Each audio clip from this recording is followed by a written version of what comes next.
देखिए आजकल अनघा तिलक लेके लोग बेटा के बियाह करता, बाकी जब पढ़ल लिखल कन्या घर में आवत रही तो अपना सास ससुर के साथ कैसन व्यवहार करते रही। एक जनी कह तरीका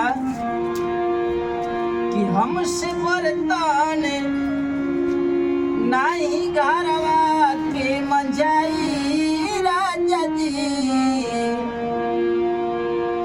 हमसे बर्तन नहीं घरवा के मंजाई राजा जी, हम तकैले पानी के पढ़ाई राजा जी, हम तकैले पानी के पढ़ाई राजा जी, हमसे बर्तन नहीं घरवा के मंजाई राजा जी, हमसे बर्तन नहीं घरवा के मंजाई राजा जी, हम तकैले पानी के पढ़ाई राजा जी, हम तकैले पानी के पढ़ाई राजा जी।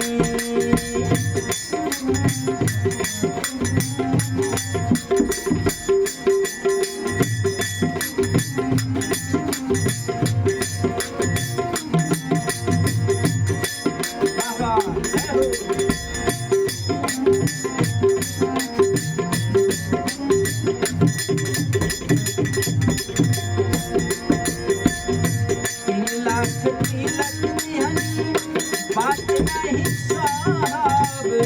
बैठल नहाई दुखाई रानी बन के रहब,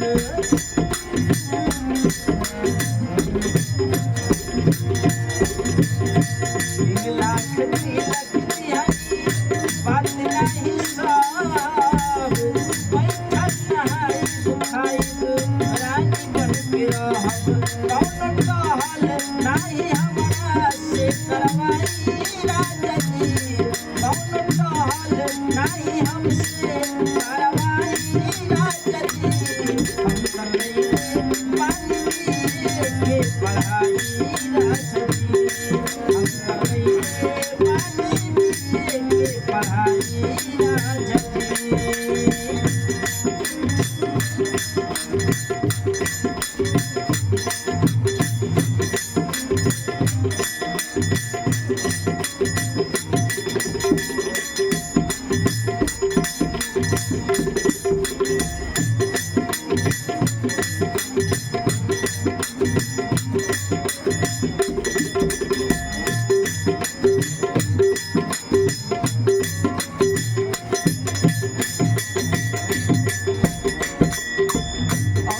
आई बानी बहू बनके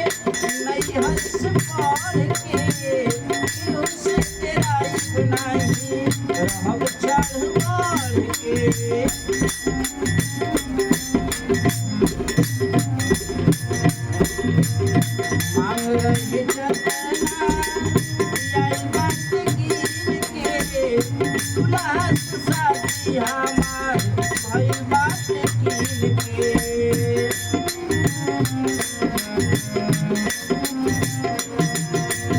ताना सुनी सुन के आए लालवाई राजा जी, ताना सुनी सुन के आए लालवाई राजा जी, हम तकैले पानी के पढ़ाई राजा जी, हम तकैले पानी के पढ़ाई राजा जी, हमसे बर्तन नहीं घरवा के मंजाई